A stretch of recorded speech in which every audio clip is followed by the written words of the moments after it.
That's right, Greg. So one of my colleagues and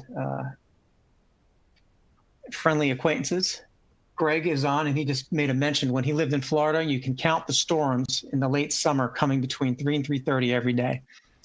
And definitely that is true. I used to work near the Orlando airport in the software building on that area. And for some reason, like clockwork in the afternoon, and these storms would hit very hard in that area over there. But sometimes where I am over here, you could hear the thunder in the background, but nothing will actually come overhead.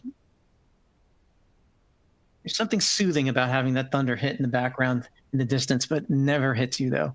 Something you get used to when living in Florida. All right, cool. It's 2 minutes after the hour. Thank you so much for joining, guys. I'm going to put this in presentation mode. For those of you who just joined, thank you for joining. We tested everything. What I am going to mention as far as a house cleaning or housekeeping item, if you have any issues with audio or screen share, just refresh your browser. That usually clears up everything. Okay, so welcome everyone. My name is Michael Tarallo. I am a Senior Product Marketing Manager with Qlik, also a moderator and administrator for the QlikSense Community Forums. I'd like you to welcome you to this 7th session of Do More with Qlik for Beginners and Beyond. If you've seen these already, you know the deal. If you're new, these are informal, short presentations that basically will present a topic, a feature, a particular capability or solution. I present them. I invite members such as product managers, partners, community members also can join me. And those of you who have joined in the past have been reaching out to discuss topics. And as I align these with various feature releases, I definitely will be calling on you to have you as part of the session. So thank you very much. Let me skip to the next slide on here. I always like to start off with a couple of promotional things that have been informed by our educational department. We're still running our 50% off virtual instructor-led class promotion. You can see the promo code ILT50promo. If you are interested in 50% off instructor-led classes, you can use that promo on our website, and you could receive 50% off that particular training package. So keep that in mind. If for some reason I go too fast and you need this promo, just send me a message in the Q&A, and I will send that promo to you. On the last session, we had Joe Warbington, Solution Director from VizLib, join me and show us how he could enhance the capabilities within QlikSense and create custom visuals and designs and new interfaces. Also did a very cool use case using mainstream entertainment data and video game data that he got from Kaggle, and created custom interfaces using the APIs and extensions provided by VizLib. So if you would like to see that particular session, there is an archive. You guys are usually emailed that session. So you will have a link to it for those of you who might want to view that session. There is a link here for the archive. I'm going to actually paste that in as a question to the Q&A panel, and that way you can visit previous sessions. I also maintain these on YouTube and in the Qlik community. However, this is also another location which also shows the full session, the introductions, and the Q&A as well.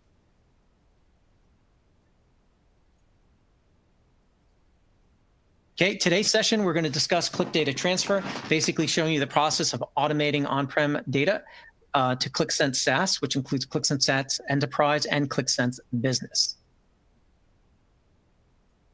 And then on the next session, 9:17, I want you to sign up and join me for the latest in our enhanced augmented intelligence capabilities, including a new capability called Insight Advisor Chat. Okay, so we're going to basically go through all of the capabilities inside QlikSense that offers you augmented intelligence and shows you how we could do accelerated creation, conversational analytics, introduction to our new business logic interface that's also coming in September to be able to allow the Insight Advisor to learn and become smarter over time with its chart suggestions and creations. So this is just a little preview of what's coming down the line as our September release is starting to finalize and ramp up. And you're going to see a lot of capabilities here regarding that on September 17th. So please sign up for that session. You should have the link for that in the registration resources links. Sounds like I'm losing my voice. Okay, so the Q&A panel, you guys already used that as far as posting questions here. Please use that during the presentation, and I'll answer these questions as I pause within the presentation or as I see them come up on my other screen. If I don't get to your question right away, we'll get to it towards the end. Okay, I think that's all we have for the introduction pieces. What we're going to do now is I'm going to transfer over to the slide deck that I prepared for Qlik Data Transfer, and then we're going to run through some data transfer scenarios using some live demo data. Let me just make sure there aren't any questions here that need addressing. Okay, there's one question here, but I'll address that towards the end. Awesome. Okay, so when it comes to Qlik Data Transfer, and we got to swap, of course, display settings, swap presented view. Okay, now you should see my presented view. There's a particular challenge. Okay, if you're working with a SaaS or software as a service environment and with QlikSense Enterprise or QlikSense Business, for example, you're going to be able to access data sources that are available from our connectors list, which include web-based connectors and cloud-based connectors, RESTful services, as well as capabilities that allow you to tap in through the firewall through RDBMS-related sources like SQL Server or Oracle, for example. So you can access those sources directly if allowed, and it's set up that way with appropriate security policies.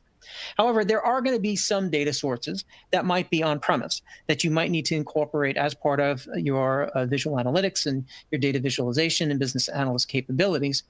And there needs to be a way to get that data to the SaaS environment or the cloud environment. Okay, so we developed a lightweight utility that runs on Windows and allows you to transfer that local on-prem data directly to the cloud. Okay, and whether that is the QlikSense Business Cloud or the SaaS offering that we have, there needs to be a way to do that. And that's where Qlik Data Transfer comes in to solve this particular challenge. However, you need to understand a little bit more of how this works and also who uses it. And that's what these slides are going to cover. So first, it's a free utility to QlikSense Enterprise and QlikSense Business users. It is installed and downloaded on a Windows system. It provides a connector list, and this will improve and increase over time, but there's a subset of connectors that allow you to connect to the bundled ODBC connectors that come with QlikSense and REST data sources, as well as some cloud-based data sources. You have the ability to select tables, filter fields and values, and transfer that information. So you can select what information is from the on-prem system could be uploaded to the cloud. And you can transfer it on demand or on a schedule, or optionally it updates apps in SaaS. So as data is changed, you have that ability to also refresh or reload the app that it's connected to. Okay. So you could also utilize a QlikSense app, a QVF file, or even I've experimented with it, a QVW, a QlikView file, as a data source. So you could take advantage of visual data prep and combine other sources that might not be available in the connectors list, create table structures from that data prep capability, and then use the QVF or the QVW as an actual data source.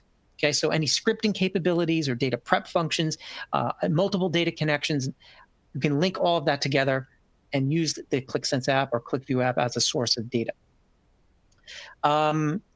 There's also the capability for watching files and folders. So I mentioned cloud-based connectors, ODBC bundle connectors, REST connectors, but there's also file data. So the file data would be like CSV, flat file, or separated comma delimited files, including QVD files as well. Those will be just direct transfers to a location in the QlikSense environment. In this case, they're called spaces. So within, let's say, the tenant or the enterprise environment, you set up a location to organize and secure your analytics. You can also put the data and segment that data in those locations. Now, the bottom line, under the cover, what's happening is data is being extracted from the on-prem. A QVD file, if you're familiar with that, which is our in-memory representation of the data structure, compressed, is then loaded or uploaded to the cloud environment. Okay, and that's what you're going to witness today. And there's, as I was talking about those files, there's also a folder watch or listen capability, whereas if a file changes or new files are added to the folder that's being watched, they will automatically be transferred to the cloud space. Now, roadmap, there's going to be support for incremental loads, I'm told, and also direct access to other DSN-based data sources.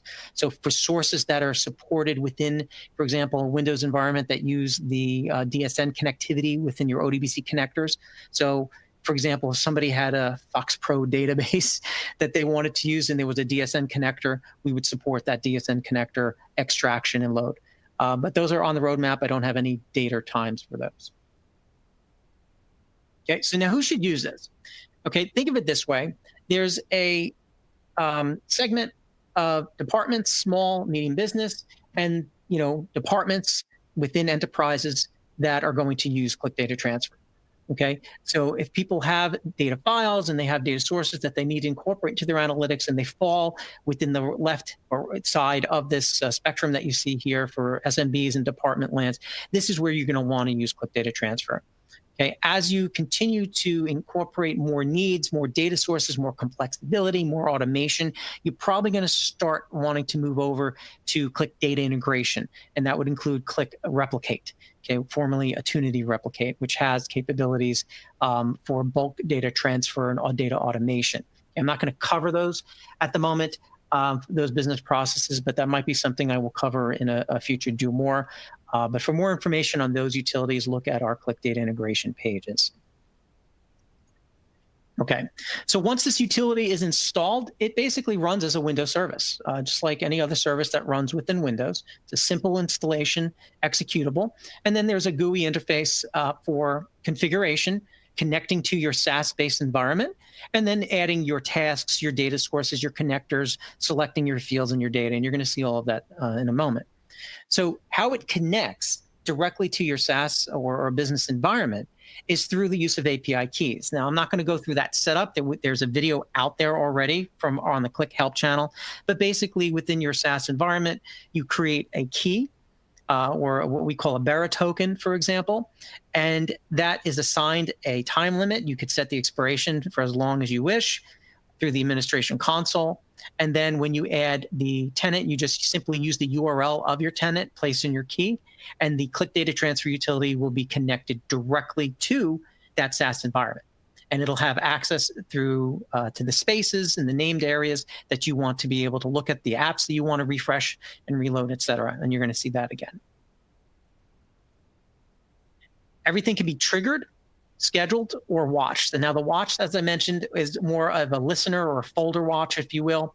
It's not going to listen to transact logs, let's say on a relational database. That's something that more is in line with Qlik Replicate and the other enterprise data integration software. However, we will look at the folder and the files that are in that location. If there are any changes to those files, it can automatically trigger the upload and the refresh of the app. It can be on demand through the interface where you just simply click upload, or it can also be transferred on a schedule or interview that you choose. Okay, so we're going to walk through a couple different scenarios. The first scenario, we're going to look at file-based data, basically creating a data folder location, letting it listen on that folder, letting it transfer certain data files. In this case, I'm just going to use an Excel file, and then also show you the selection of the particular apps and how the connectivity resides and how that works. Then we'll go through scenario 2, where we talk about the bundled data connectors, in other words, connecting through a particular data source that is local on my machine. And then scenario 3, utilizing prepared or transformed related data through the use of our QVF or QVW. Okay, just to put some context to this, imagine inside your QlikSense app or QlikView app, you have your headers that basically describe the tables. So if, let's say we have 3 tables that are used within the data load, those 3 tables will then be extracted as QVD files and uploaded. Okay, and you'll see that example as well. Cool. So once again, I just check in on the health of everybody, making sure everybody's good, everybody looks awesome. Still have that poll up there for those of you who are joining. Is important to be able to push data to the cloud or SaaS environments. If you don't see the poll, it could be hidden behind one of your media player windows.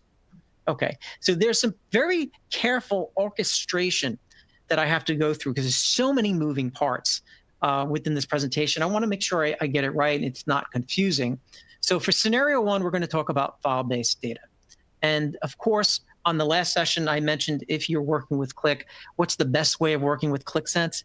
use data that you love and that you're familiar with, and you'll get more out of the education because you'll understand how it relates to the particular functions and pieces on how the analytics and visualizations all work together. So of course, this wouldn't be complete if I didn't do something with my love for retro gaming or video games all in that matter.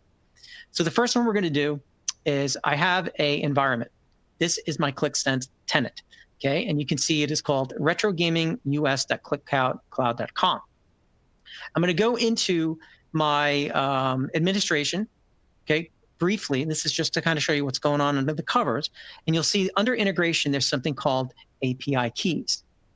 And here's my retro gaming tenant. And I've already set up this API key within my administration for my console. I'm going to go back to the hub. And then we go into the settings of the tenant, and you can see that there's another section here called API keys, and you can see there's one been created called Qlik Transfer System. Okay, and then from here, I could actually grab and generate a new key. Those are the initial setup pieces that you need to be able to generate this key to put it into Qlik Data Transfer. So now you have the notion and the structure of my tenant. Now we're going to show you Qlik Data Transfer loaded, which is just a Windows application. And as I mentioned, it is something that is running also as a service in the background. So if you have automated processes that reboots, the system is going to come up. It's going to start the process in the background. There's no manual intervention needed. So you can see there's something called Qlik Data Transfer, and it's running, and it's automatic. If I click on the gear icon, you can see I already set up my tenant. Very simply, give your tenant a name, put in the URL, and then enter in your API key. And now you'll have access to the particulars. In other words, the APIs are going to be talking to each other from the GUI client to the SaaS tenant.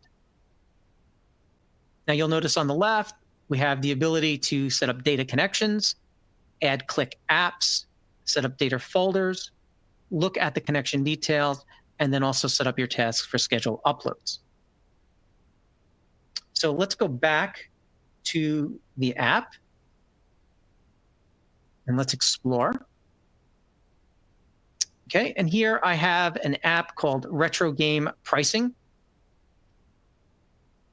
We're just going to load this particular app, and I already have the data loaded and the sheets loaded. And there's something else I also want to show you because we rename the app. This is going to be working off of file-based data, in this case, an Excel file that I used for video game inventory.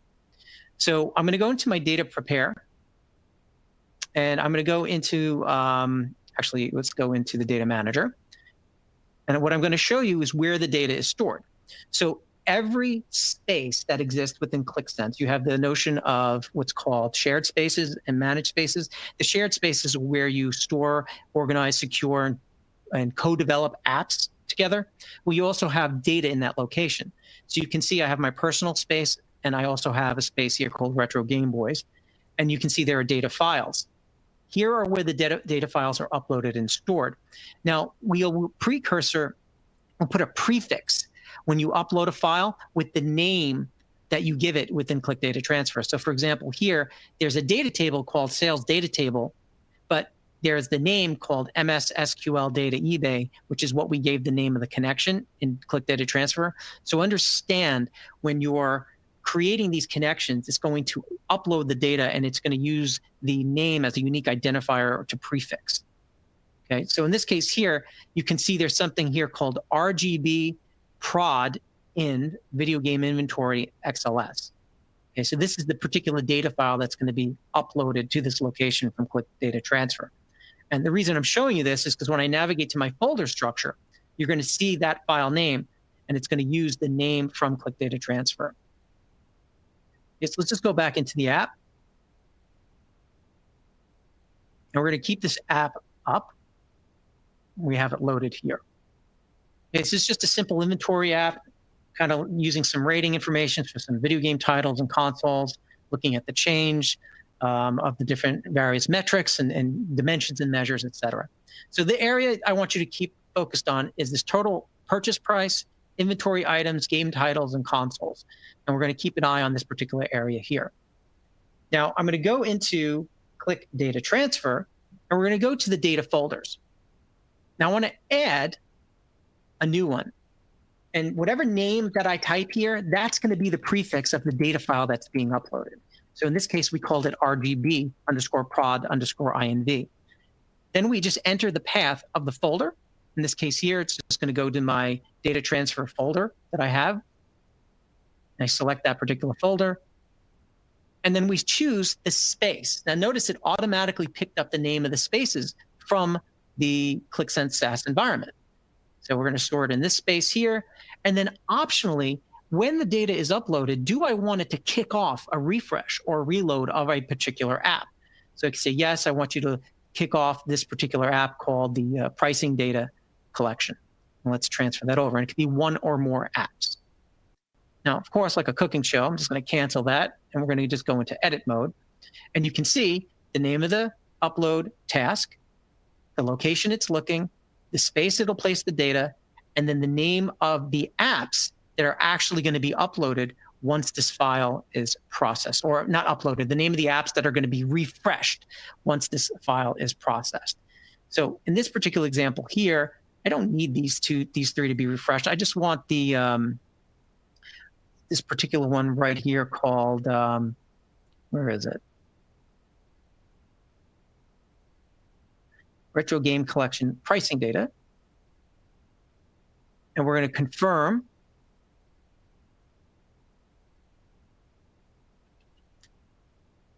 Okay, and now we're going to go back to the app. I'm going to go to the location of where the data is, and I'm going to bring up the video game inventory file. Okay, now notice the name of this is video game inventory XLS. It doesn't have that prefix because when it uploads, it then puts that prefix in. So now what we're going to do is just copy 3 rows of data here. We're going to paste those 3 rows in. I'm just going to change the identifier, 9. And we'll make those 780. And this is just simulating some transactional information happening. And here we're just going to rename some of these. We'll call this one 3. Call this one 4. So we're basically adding 2 consoles and a game. So we'll call this one Super Mike 5000. We'll go over to some of the other areas in the games. You can see here, these were consoles. So we're going to add this one as a game. And we have a certain price that's been added to this collection. And now we're just going to save it. So I saved the Excel file. And now the count time for the upload on this particular case, we can do an on-demand, or what we can do is wait, which could be anywhere from 30 seconds to a minute. And what you're going to notice is that our game title will increase. Oh, there it is. It just did it automatically. So that was a lot quicker than last time. So what happened was it uploaded the new inventory file, and it increased our consoles by 3, and increased our game titles by 1, and it increased our total purchase price for the amount that was in there. Okay, and that's as simple as it is basically at this point right here. Now, if a new file came in, that file will automatically be uploaded once it looked at that listener, right? So in this case here, we just go to our data files, and we just grab, let's say, this org chart.xls file. And I take this and put it into the listener or the folder that's being listened and just paste that in there. It's going to now take that org chart XLS file, and it's going to upload it automatically. So if we go to our data prep, and we go to our data manager, and we go to data files, now depending on how patient, look at that, perfect. There it is, RGB prod in org chart.xls. Okay, so that's the folder watch, the folder listener working on either changes on a particular data file, or if a particular data file has been added to the folder. Okay, round of applause. All right, yes, perfect. Okay, guys. All right, so that was scenario 1. So let's go back to scenario 2. So scenario 2 is now going to work with connectors. Okay, so again, there's a subset of these connectors, and I'm going to show you them. If you have reason to access more than what's available from the client, then you would most likely use a QVW, QVF, prepared through your QlikSense clients, and then use that as a data source. Okay, so let's go back to Qlik Data Transfer. So in regards to finishing this up, by the way, I meant to explain the on-demand. You can see there's the upload button by clicking the menu item, and you can just do force and upload. If you click edit, it brings you back into changing the path in the apps. So the next one we're going to talk about is data connections. Now you can see I have two data connections available. We have the SQL database, and there's also one for REST connector. So if I add one here, we're going to give this a name, and I'll just call this new connection. And again, where do you want to store the data from? The data that's being extracted locally, we'll just put it into the space, click next.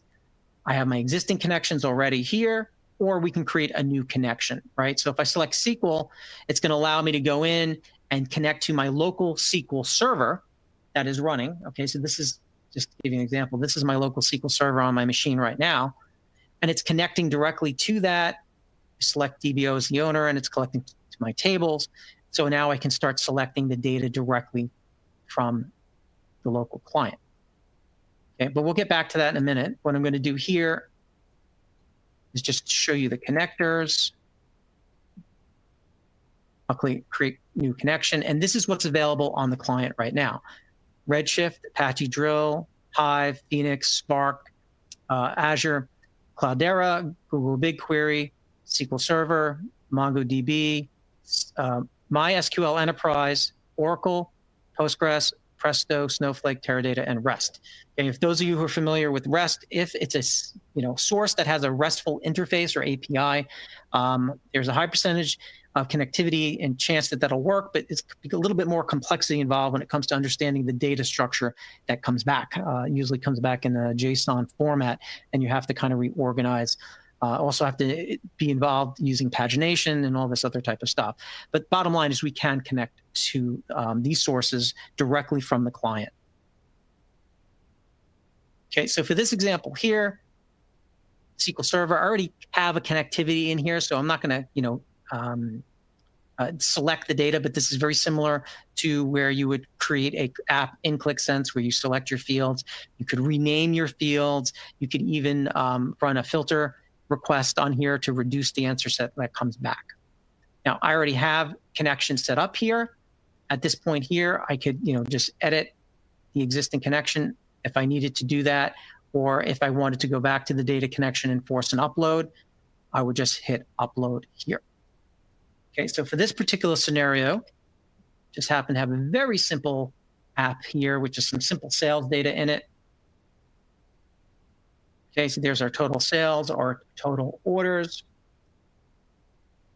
Okay, this is my SQL interface. I have a little script here. Let's just run and execute on the query. You can see our latest column is order ID 1072. So we're going to say, well, let's add another order, 1073. And that order was, I don't know, $2,000. Let's execute this. That row has been affected. So now we can see the latest order number is 1073. And now in Qlik Data Transfer, as I mentioned, there isn't any automatic transact log looking at that. That's, again, more enterprise. That is more like Qlik Replicate. So here it would be on a scheduled basis. And you can see I have a schedule already set up. Okay, I also have an app triggered every hour, and it's going to repeat every X hours. In this case here, just every 1 hour. If you're interested in seeing that interface, we click Add, you put a schedule in, select your repeat, select your every, select your time. Fairly simple schedule interface. But at this point here, I'm just going to go to my connections, and this is my SQL connection. I'm just going to force the upload. Okay, and I have that connection scheduled to automatically reload this app once that has been uploaded. So at this point here, our orders should increase momentarily, as well as the total sales for this. And what I've noticed is that this could take anywhere from either 1 minute, or actually I've seen it as quick as 20 seconds to 1 minute, depending on the, I guess, data throughput and traffic and whatever's going on the, in particular nodes.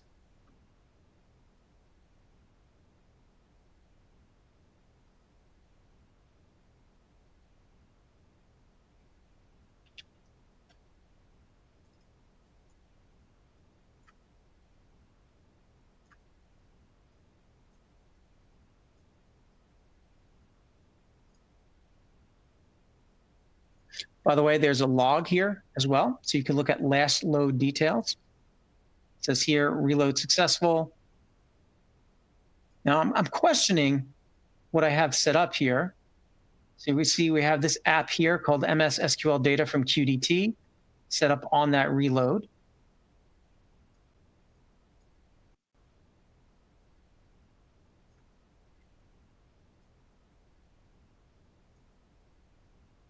Now I'm questioning if I missed something when I did this reload. I'm going to change this to 1074. Execute this. We have a new data column in there. We have our connectivity. I'm going to force this upload. And it should refresh this particular app. There it goes. Now you can see the total number of orders and total sales have increased. I guess I didn't do the upload. If I did, I'm not sure if it took on that. I might have fat fingered something. Okay, so that is using Qlik Data Transfer for the connectivity through connectors. Okay, now the final one before we take questions is going to be utilizing the QlikView or QlikSense app. Okay, now the reason for this is if you have other data sources or you have already transformed that data and you've already prepared that data in a way that you want to be uploaded and used as a structure or as a data source within QlikSense SaaS. And it's a fairly simple concept right here. You can see we have QlikAds. Okay, we add the data, give it a name, select the space where you want the data to go. And here it says enter a path to a QVF on the file system, but it can also be a QVW. Now, in this case here, I already tried using a QVW and it worked just fine, but maybe that's just an edit thing for the UI. So here I have the Apex Global app. Okay, so what we're going to do here is take the QVF called Apex Global Operations, and we're just going to extract the table structures for that, and it's going to create QVDs for that. So we're here, we're just going to force the upload.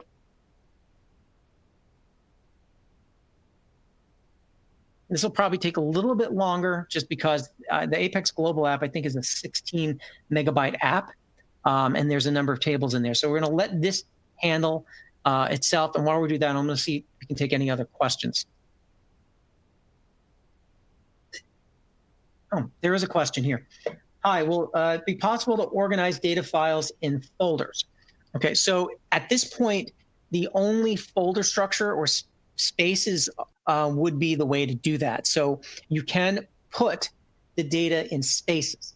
Okay, for those of you who are not familiar with spaces, when you are in a QlikSense app, and if you're an administrator of that app, when you're in a QlikSense tenant and you're administrator of that tenant, or you have the appropriate role, you can set up, if you see Explore All, and then you can see spaces. So you can use a shared space, which is for developer collaboration, and then a managed space, which now this is only available in Enterprise. Shared and is available in both Enterprise and QlikSense Business. But managed space is basically, think of consume only. And shared is collaborative development and organizing and securing. So you could use multiple shared spaces and then choose which space organizes your apps. Organizes the data that is loaded in those particular spaces. Okay, so at this point here, let me see if we can go into the data manager. We'll go into an app. Wish there was a way to just access the data manager directly without having to go into an app. Maybe that's coming soon. So here, there's that space. Now, if we go to data files, you can see I have Apex Global Continents, Apex Global Dates, Apex Global Image. These basically are the tables from the QVF file that have been extracted and then uploaded as QEDs. Okay, so in this case here, I don't think I have the Apex Global app, but if we looked at the way the tables were segmented in the data loader, you would see those particular tables. Let me see if I have one here. There it is. So here's the Apex Global app that we uploaded as a data source. I'm just going to run right to the data load editor. And you can see here, you have your table headings here. So it's important to isolate and secure which ones you want to load, but here's stores, right? Sales quotas, etc. So these are the actual ones, sales quotas, stores. That's how it denotes the table structure that's uploaded as a QVD. Okay, so that is scenario 3. And that's basically all I wanted to cover. So at this point, we're going to take questions, and I see some coming in. If you guys want to finish up the poll, again, I'll just give you one more chance to answer it before I go through it, before we wrap up. Is it important to be able to push data to the cloud or SaaS environments? Where that poll will be, most likely, is on your screen. If you don't see it, it could be hidden behind one of those media player windows. And let me see. Let me go through the questions now. Okay, so I answered the question about organizing the data files and folders. What are the space size limit for data transfer? What happens when the limit is hit? That's a good question. So there isn't any limit because for the Qlik Data Transfer utility, the limit is going to be based off of your quotas that have been set up on QlikSense Enterprise and QlikSense Business. I don't know what those quotas would be. You'd have information for that yourself. I don't think I could actually show you a quota in my environment because I'm a Qlik employee, but you'd be able to see your quotas underneath your settings. And then there's something called account settings. And then here you'll have basically your information under your subscription. Yes, so for me, basically, since I'm an employee, it doesn't show that, it's unlimited for me. Now, there might be some changes for capacities. When working with a Qlik rep, that is beyond me at this point. I don't know, but basically it's limited based off of your quotas. Does Qlik Data Transfer have a history log? That's a good question. I have a feeling it does. I mean, you do have the ability to view last load details. Okay, and this is pretty cool here because we did upload the APX, the global Apex Global, and you can see some tables failed here. Why they failed, I'm not sure, but you can see the reload failed. Oh, okay. So all that's happening here is that information from the reload of that particular app failed, and that's just because I did not have all the tables for that. That was just an app that somebody gave me that I was using for a demo. I didn't have all the source files for that. But you can see the upload result. I have a feeling this is stored somewhere locally on Windows. I'm willing to guess it's under your typical C program data, Qlik data transfer log. And then look at that. This is the first time I did that. Perfect. So yeah, the answer to your question most likely is in that location. In these locations here, here's your logs. Just doesn't have a pretty interface to navigate. Okay, next question. Okay, I'm just going to respond this again from a colleague and friend named Greg. Having external data manager capability would be invaluable, especially for QlikSense Business users. Justify, for example, we have other tools. We talked about Qlik Replicate, right? And there's other tools such as Qlik Data Catalog, which is for management of governed data. For example, if you can't justify those particular tools or the scale or implement those tools, Qlik Data Transfer would be a perfect fit for those businesses. Thank you for that input, Greg. Is it possible to use data transfer with Kubernetes-based QlikSense setups? That's a good question. The technology under the covers is very similar. I don't know the answer to that directly. So I would say, you can post that question. We have a new email address. It's do more with Qlik at qlik.com. I'm going to send this, by the way. This is new. We just set this up. Do more with Qlik at qlik.com. I'm going to respond to everyone on that, so you do have that. And this is where you can send follow-up questions and contact us as well. I missed the beginning, but is there a price for Qlik Data Transfer as a bundle with the licenses? It is a free utility to QlikSense Business and QlikSense Enterprise SaaS customers. For those, actually, this is a pretty good example. let's show you where it is. So not everybody has access to this. Okay, so anybody who has a Qlik account, or what's also called a Qlik ID, and then you have certain rules and policies and securities and roles assigned to your account. So for example, for me, as an employee, I can log into Qlik.com, and then I can go over to support, and then I can go over to downloads. And this is where you have access to the software. Now, if you don't have the appropriate flags on your account, you might get redirected to a different page that only lets you download, for example, or let you go to a trial. But here you can see we have, select English, select QlikSense. Let's see, it should be in the list here somewhere. There it is, Qlik Data Transfer. And that's where you would download Qlik Data Transfer and look at the release notes.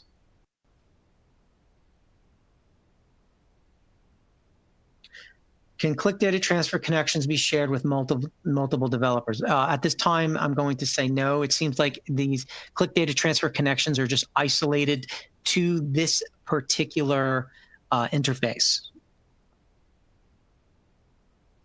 So possibly using this within a Cisco, I don't know if they still use Citrix or whatever the terminology is, like on a centralized environment. You could basically keep it up as a single utility executable that is run and hosted somewhere, most likely for that server. But I do not have any knowledge or validation that this works in one of those type of environments, though.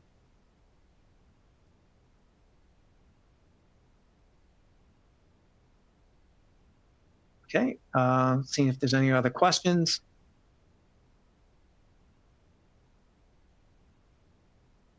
So there's a question about incremental loads. That is coming. I saw that was on the roadmap a little bit earlier. So at this point, though, I don't know when that's coming, when that's going to be released, or how that's going to work. Currently, I am doing incremental loads right now just within my load scripts.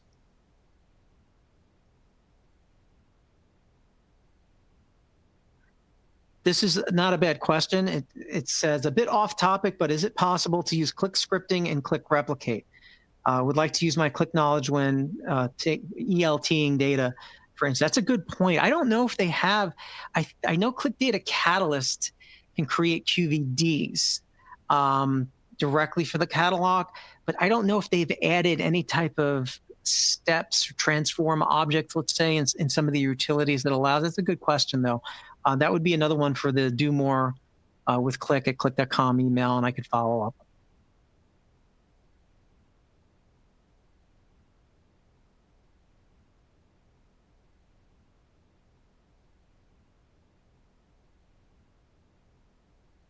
So question here, the only way to read one database is to upload the complete database. So it's going to depend on the use case and the scenario. So this is not recommending that if I have gigabytes of data in SQL Server, or not gigabytes, I'm sorry, maybe we can say billions of rows, because billions of rows is not equivalent to gigabytes on file or on disk.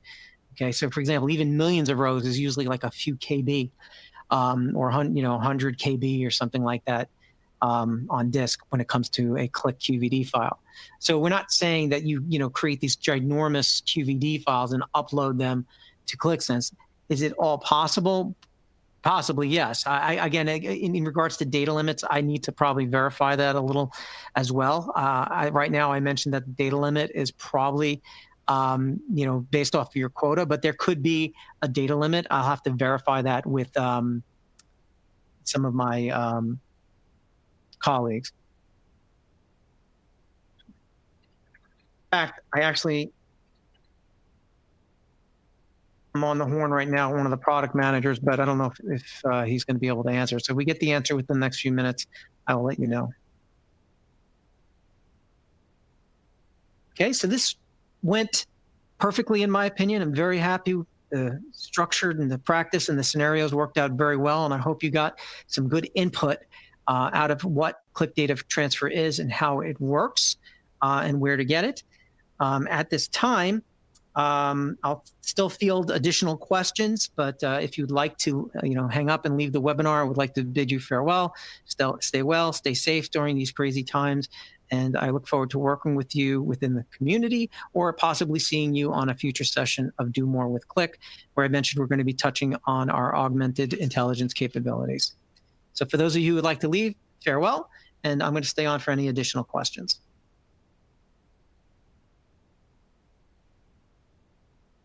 These are good questions. So this question I'd like you guys to hear, because once again, it falls into, this is not that type of utility. For the database connection, does it also include change data capture? So the answer to this question is no. This is a simple data transfer utility. If you want change data capture, then you're going to look at Qlik Replicate.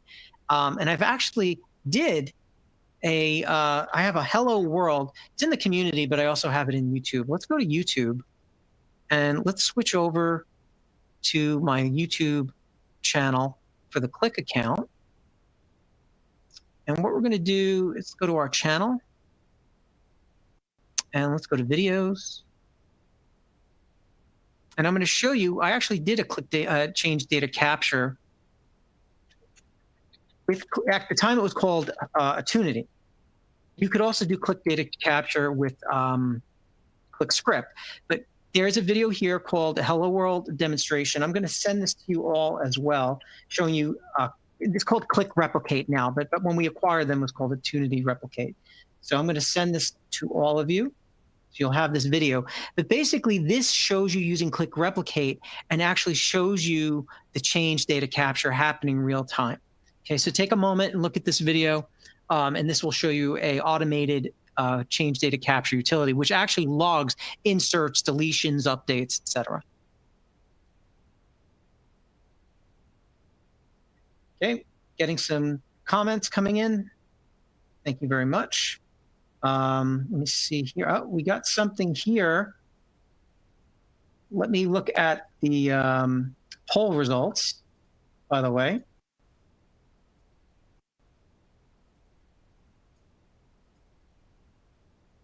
So 92.3% say yes, 7.7% say no. Okay, so that definitely falls in line with my thinking and where we're going with SaaS-based offerings.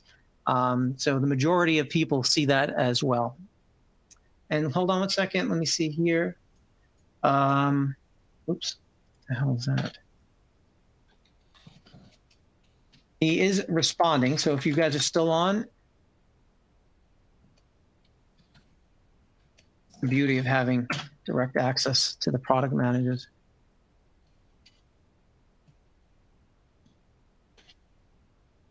So we're just checking on the limits of the cloud quota to see if there is any limit on Qlik Data Transfer. See any other questions coming in? Does data transfer work on Windows Server? The installation gives Windows error and open. Oh, really? And open a lot of blah, blah, blah, blah, blah processes. Send that to Do More with Qlik at qlik.com. You should have that in one of the responses. I'd be interested to see that working. I wonder if you could right-click on and run the compatibility test just to see for giggles. Okay, I have confirmation from the product manager that the limit is the cloud quota. So as I surmised earlier, your only limits is what's available within your capacities.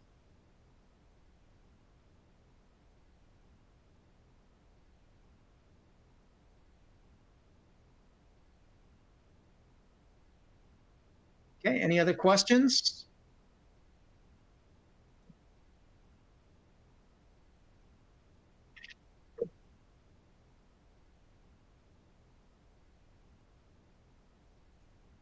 You guys are paying attention to that video in the background. Again, that is the Qlik Replicate, part of our Qlik Data Integration product line. That's more enterprise solution, automated bulk uploads, data warehousing, etc. You're welcome. My pleasure. I appreciate that. Thank you.